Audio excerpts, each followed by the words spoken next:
Life goal क्या है? हमको जो चाहिए वो चाहिए हैप्पीनेस, और हैप्पीनेस भी कैसी? कंटिन्यूअस। ठीक। तो लाइफ का गोल ये है, और लाइफ के गोल में क्योंकि आप स्टूडेंट हैं, आपकी स्टूडेंट लाइफ है, इसमें आपका एकेडमिक गोल शामिल है ही।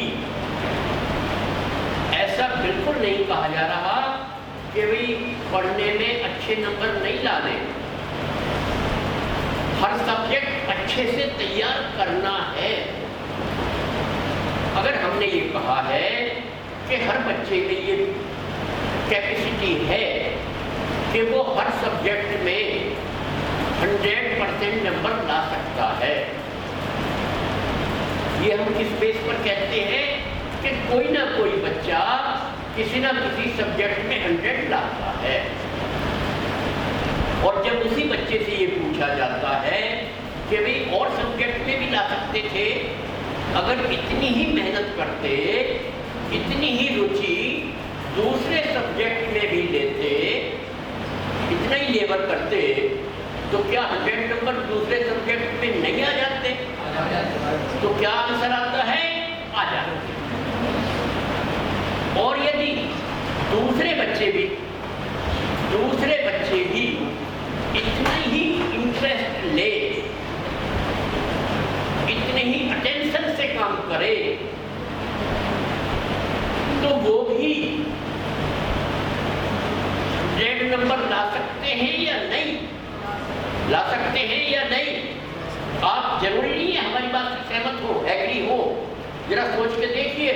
जब आपने कभी कोई सब्जेक्ट बहुत अच्छे से तैयार किया और पेपर आपका बहुत अच्छा हुआ, तो अच्छा पेपर करने के बाद उसमें अच्छे नंबर आते ही हैं। परंतु जब आप पेपर देकर बाहर आते हैं एग्जामिनेशन हॉल से, तब ये ध्यान में आता है कि इस पेपर को हम 3 घंटे में इससे भी अच्छा कर सकते थे। और दूसरी बात ये ध्यान में आती है कि इस पेपर की एग्जामिनेशन से पहले की तैयारी हम और अच्छी कर सकते थे। ये 2 क्वेश्चन है, दोनों से आप एग्री हैं या नहीं? हैं या नहीं? Yes sir. यानी ये तो ध्यान आता ही है कि हम और अच्छा कर सकते थे, क्योंकि इसी पॉसिबिलिटी पर हम ये कह रहे हैं कि ये केवल रुचि यानी इंटरेस्ट, और दूसरा है ध्यान। इन दोनों के बिहाफ पर हर बच्चा हर सब्जेक्ट में 100 नंबर लाने की कैपेसिटी रखता है। तभी तो ऐसा कह रहे हैं ना, क्योंकि कोई ना कोई बच्चा किसी न किसी सब्जेक्ट में लाता ही है। तो केवल कोई बच्चा पढ़ने में वीक है या उसकी मेमोरी अच्छी नहीं है, ये समस्या नहीं है। मेमोरी को यूज करिए, अच्छे ढंग से यूज करिए तो मेमोरी बढ़ती है। आप देखिए डिवाइस को, किसी को भी देखिए, कोई भी कंप्यूटर की डिवाइस है, उसमें जो रिकॉर्ड कर दिया उसमें वैसा ही रहता है ना, या कुछ 70-80% आता है, 20-30% वो खा जाती है, ऐसा तो नहीं होता ना। तो उसको कैसे डिजाइन किया, कंप्यूटर को कैसे डिजाइन किया, इनके लिए जो हमारे ब्रेन का स्ट्रक्चर है उसी के सिस्टम को अडॉप्ट किया गया है कंप्यूटर बनाने में, डिवाइस बनाने में।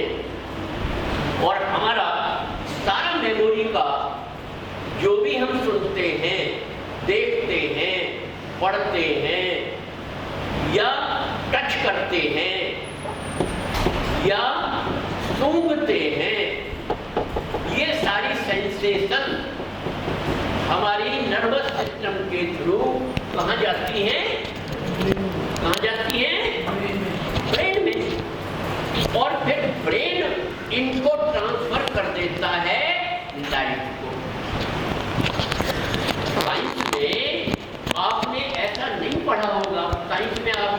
पढ़ते हैं जो भी लिविंग ऑब्जेक्ट है और एक नॉन लिविंग ऑब्जेक्ट है। जितने मिट्टी पत्थर ये सामने टेबल रखी है ये नॉन लिविंग है, और बाकी जो भी सेल से बनी हुई चीजें हैं वो सारी लिविंग है। साइंस में तो ऐसा ही पढ़ते हैं ना, मगर हम यहाँ एक अलग बात कह रहे हैं, इसकी तरफ आपका ध्यान जा रहा है। वो अलग बात ये है, अब जरा ध्यान से सुन लीजिए, ये कोर इश्यू है। वो अलग बात ये है कि हर आदमी, हर मानव, स्त्री हो पुरुष हो, बॉय हो गर्ल हो, उसमें दो चीजों का एक तरह से एक आकार है, यानी दोनों जुड़ी हुई है साथ साथ। एक है शरीर और दूसरा क्या? मन। और अब तक आप पढ़ते होंगे मन को, मन के बारे में ये कहा है कि जो ब्रेन के फंक्शन है, दिमाग की सक्रियता है, यही मन है। ऐसा आप साइंस में या साइकोलॉजी में पढ़ेंगे, अगर कोई पढ़ेगा यही आता है, यानी जो फंक्शनिंग है ब्रेन की वही मन है। यहां ये कह रहे हैं कि मन एक अलग चीज है। शरीर को चाहिए पोषण, संरक्षण, शरीर को चाहिए नर्चरिंग, और शरीर को चाहिए केयर, प्रोटेक्शन। और जिसको हम अलग एंटिटी बोल रहे हैं उसका नाम हमने दिया है मन। दूसरा नाम हम दे रहे हैं जीवन। उसको चाहिए,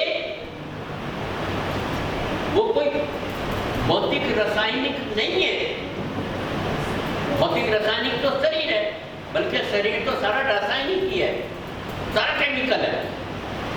तो इसको भौतिक रासायनिक वस्तु ही चाहिए, मगर जो दूसरी एंटिटी है शरीर के साथ है, जो शरीर को चलाती है, उसका नाम हमने दिया मन, या क्योंकि जीना चाहता है,